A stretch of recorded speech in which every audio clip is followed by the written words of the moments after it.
veil, telling the tales of who will prevail. A voice like the thunder, a storm in the night, bringing the secrets of heaven to light. Sirin is singing a melody dark, leaving a tear and a sorrowful mark, weeping for those who are lost to their pride, drawn to the shadows with nowhere to hide. Follow her voice and you'll wander alone into the mist and the silent unknown. Oh, the magical birds in the branches above, weaving my sorrow, our fate and our love, watching the ages of mortals go by, under the ancient and whispering sky.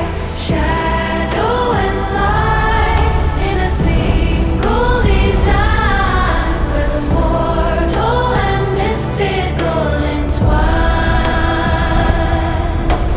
Then comes the dawn with the sweet Alkonost, finding the broken, the weary, the lost. Feathers of sunlight, a comforting breeze, calming the storms and the turbulent seas, healing the heart with a beautiful song, where peace and salvation are finally found. And deep in the midnight, when everything sleeps, a sudden bright amber awakens the deep. The firebird flies, making miracles shine, dropping the feather, glowing divine. A spark in the snow for the brave and the bold, a blazing bright